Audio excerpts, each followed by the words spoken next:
வணக்கம் நண்பர்களே, நான் உங்க கிச்சா பேசுறேன்.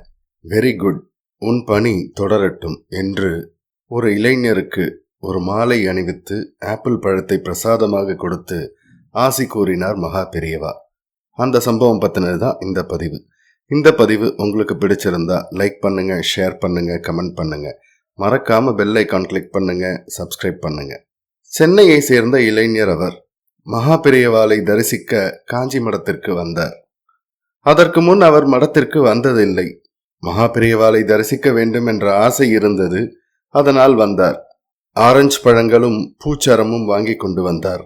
பலர் மகா பெரியவாளை தரிசிக்க காத்து கொண்டிருந்தனர். இவர் மடத்திற்கு புதிது. மகா பெரியவாளின் தரிசனம் எப்போது கிடைக்குமோ என்ற தயக்கமும் இருந்தது அவருக்கு. கொஞ்ச நேரம் காத்திருந்தார். தரிசனம் கிடைத்தது. மகா பெரியவாளை விழுந்து வணங்கினார். ஆரஞ்சு பழங்களையும் பூச்சரத்தையும் கொடுத்தார். எது வாங்கி கொண்டு போக வேண்டும் என்று தெளிவான முடிவு கூட அவருக்கு இல்லை. ஆரஞ்சு பழங்களும் பூச்சரமும் தான் அவர் மனதில் பட்டது. வாங்கி கொண்டு போனார். மகா பெரியவா அவரை கருணை பொழிய பார்த்தார். இதழ்களில் புன்னகை, கண்களில் அருள் பார்வை.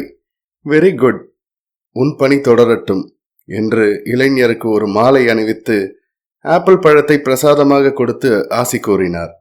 மற்றவர்களுக்கு எல்லாம் திகைப்பு. இவன் என்ன பெரிய மனிதனும் இல்லை, எந்த செல்வாக்கும் இல்லாத சாதாரண இளைஞன், இவனுக்கு சுவாமிகள் பிரசாதம் அளித்து மாலை போட்டு ஆசி அளிக்கிறாரே என்ற குழப்பமும் பிரமிப்பும் இருந்தது. மகா பெரியவாளுக்கு மட்டும் தெரிந்த விஷயம் மற்றவர்களுக்கு தெரியாது. இளைஞரும் யாரிடமும் தம்பட்டம் அடித்துக் கொள்ள மாட்டார். இளைஞரின் செயல்கள் மகா பெரியவாளின் ஞான கண்களுக்கு தெரிந்தது. அந்த இளைஞர் ஒரு முதுகலை பட்டதாரி. பெரிய கம்பெனியில் நல்ல வேலையில் இருந்தார். மகிழ்ச்சியான சம்பளம். அவர் வேலையில் சேர்ந்த பின் சம்பளம் வாங்கி சேமித்து தனது அக்காவுக்கு திருமணம் செய்து கொடுத்தார். தம்பியையும் நன்றாக படிக்க வைத்தார். பெற்றோர் அளவான சம்பளத்தில் 3 குழந்தைகளை வளர்த்து ஆளாக்கவே கஷ்டப்பட்டார்கள். அந்த இளைஞன் பெற்றோரின் சுமையை தாங்கினார். நல்ல சம்பளம், ஓவர் டைம் சம்பளமும் கிடைக்கும். இதில் இன்னொரு ஆச்சரியம் என்னவென்றால், அவரது வருமானத்தில் 5% பணத்தை மனிதநேயத்துடன் தர்மம் செய்தார்.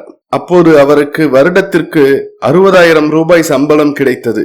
வரி பிடித்தம் எல்லாம் போக இவர் குடும்பத்துக்கு கொடுத்தது போக வருடத்திற்கு 3,000 தர்ம காரியத்திற்கு கொடுத்தார். ஒரு வருடம் ஏழை பெண்மணியின் பிரசவத்திற்காக கொடுத்தார். இன்னொரு வருடம் ஒரு முதியவருக்கு மருத்துவ செலவுக்காக கொடுத்தார். மற்றொரு வருடம் ஏழை மாணவனுக்கு காலேஜ் ஃபீஸ் கட்டினார். இதை அவர் விளம்பரப்படுத்தவில்லை. அவர் வேலையில் சேர்ந்த 5 வருடத்தில் குடும்ப சுமையை துப்புரவாக களைந்து விட்டார். அவர் தம்பியும் அவர் மாறிதான். மகாபெரியவாளை தரிசித்து விட்டு வந்த அந்த இளைஞருக்கு திருமணம் கைகூடியது. பெண்ணும் நல்ல டைப். இளைஞர் வரதட்சணையே கேட்காதது இவருக்கு நல்ல பெயரை கொடுத்தது பெண் வீட்டில். பெண்ணும் படித்து வேலைக்கு போகிறாள். அவளை இவர் கட்டுப்படுத்தாமல் சுதந்திரமாக இருக்க சொன்னார். இவரின் பண்பு கண்டு அவள் இவர் சொன்ன சொல்லை தட்டவில்லை. திருமணம் முடிந்தவுடன் மகா பெரியவாளிடம் ஆசீர்வாதம் வாங்கி சென்றனர். மகா பெரியவா இந்த தம்பதிக்கு ஆசி அளித்து பிரசாதமும் கொடுத்தார். அந்த இளைஞரின் மனைவியும் கணவர் கொள்கையை கடைபிடித்தாள். ஜெய ஜெய சங்கர ஹர ஹர சங்கர.